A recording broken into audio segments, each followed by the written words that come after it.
Wait, where's your phone? Where's your phone? Watch this thing. I want to use your torch.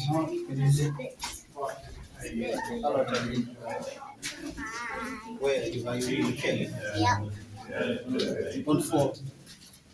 It's a bit muddy. I said it's a bit muddy here.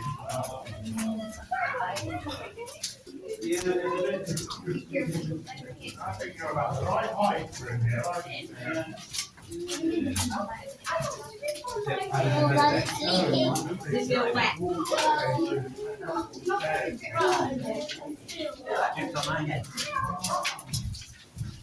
Mind your head. I'm good.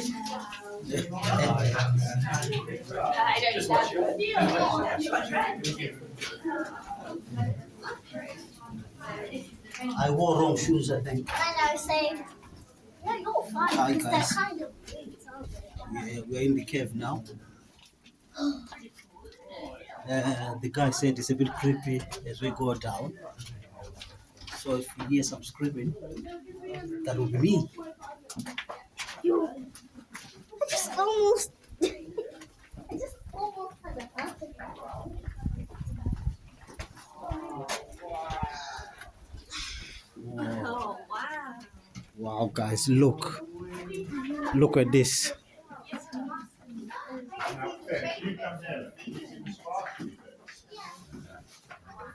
Oh, exactly.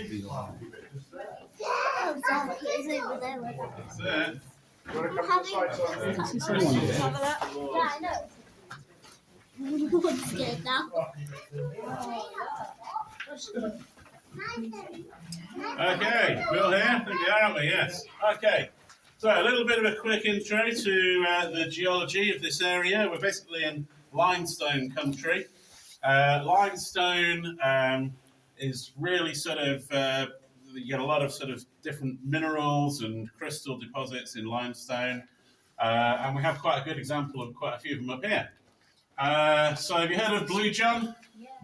So Blue John is found only in one area, and that is in Castleton. But Blue John is essentially a type of fluorite or fluorspar, okay? And that is what this is along here. Okay, so this long sort of seam that snakes its way all the way along and around the corner, that is a little seam of fluorspar. You also got, can you see the sort of beigey white line underneath that? So that is a seam of calamine, okay, which is like a zinc sulfide.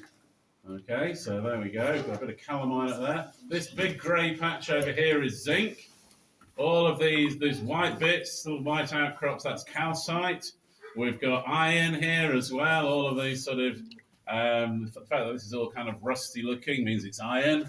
Up here we've got some green bits. You see those green bits in the ceiling there? Yeah. Tiny little bits, but you'll see a lot more of those if you sort of look carefully in the rock. That is called malachite, and that is copper. And then somewhere around here, and I can never find it, oh there it is, we've got a purple patch.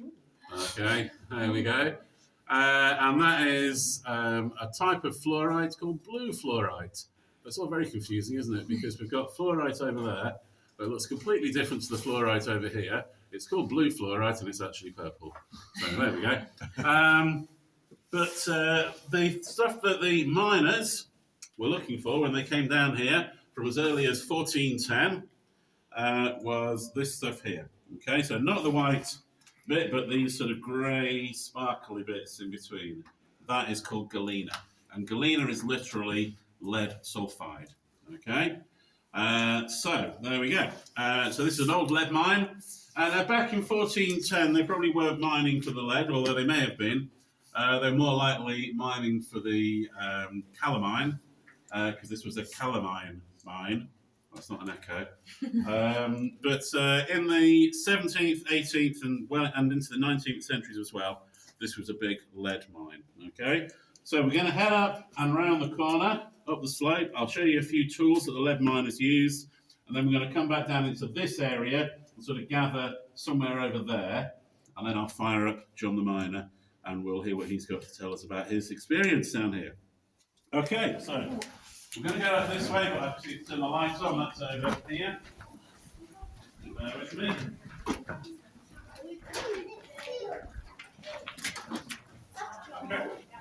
This way. It's round. It's everywhere. It's creepy, isn't it?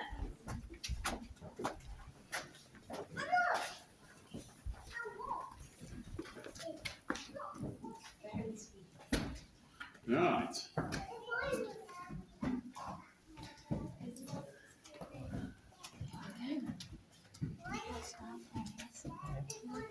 So there's a few things to show you in here.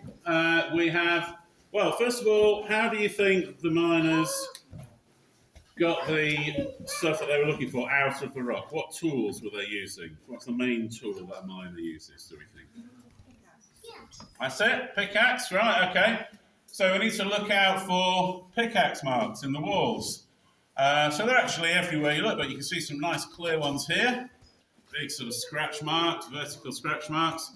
As we scan across, you can see lots more everywhere you look, really. It's all been chipped away, okay. This has taken about 60 years to mine a cavern of this sort of size. Now, you can see these black marks up here? These are candle marks, okay? You imagine we're back in the 17th century, so 350 years ago. There's no electricity, there's no torches or anything like that. So the only way they could see what they were doing was with candles. Okay, so these are the marks that those candles would have left, still remarkably preserved, like 300 or so years later, which is pretty mega. There's a really obvious one over there. I'm guessing there's something like that, where it's sort of going up the side of the wall. There was probably something on the wall here supporting a fixed candle at some point, I would imagine. It's a bit difficult to tell now because it's all been sort of chopped away, isn't it? So we don't really get the idea. What else have we got? Oh yes, we've got this. This is called the plug and feathers. Okay, so that's a plug. That's a feather. I'm sure you'll agree that's perfectly named, isn't it? Obviously. So what you do is you drill a hole in the rock, like we've got here. See where someone's done that before. And then you drop a couple of these feathers into the hole. So I'll put one in there. And then if you've got two of them, you've got a little gap between. Okay? And then you just drive the plug down in between the two feathers, and eventually it splits the rock apart. Okay? Which is quite cunning, really, isn't it? So using physics there to do half the work for you. It's a shame with this one, of course. This has been stuck there for about 200 years. That's obviously, gone a bit wrong. Either that, or they were thinking, well, in 200 years' time, there's probably going to be people coming on tours down here. They're going to want to see it in action, so we'll just leave that one there for them. So it's very kind. That's a bit of foresight. But yeah, so it's amazingly preserved, really, considering, it's been there for so long. Over here, this sort of undercut area, this sort of where it's kind of fallen away, we think they've been using a technique called fire setting there. So fire setting is lighting a fire against the rock. So the rock gets really hot, and then, of course, you throw cold water over it, so it goes really cold. That's a bit of a waste of time, isn't it? But the idea is that suddenly heating and followed by sudden cooling causes the rock to crack and split. See, so it does part of the work for you. Then you just whack it with a hammer around the edge, and it all comes tumbling off. Okay, so pretty cool. Over here we have got a thing called a corf. So obviously anything that you want to get out of the mine, out through a mine shaft. The only way in and out of the mine would have been through a mine shaft. The nice, beautiful tunnel that you walked through at the beginning of this tour, that was only installed much later, and that was for the purposes of the sort of thing that you're doing today. Okay, that was for tourists. So the miners came in through a mine shaft.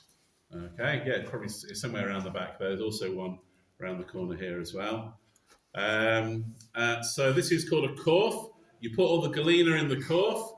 Somebody winds up the stouse on the surface. That's like the winch.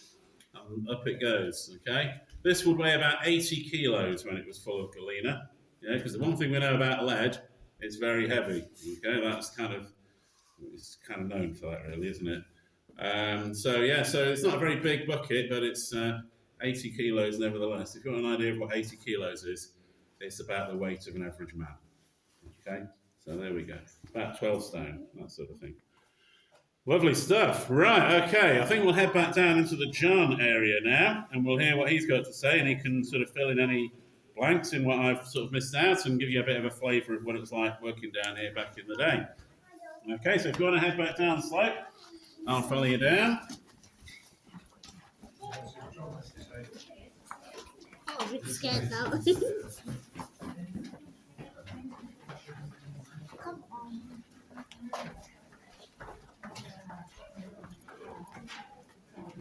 Dad, are you using the camera? Yeah.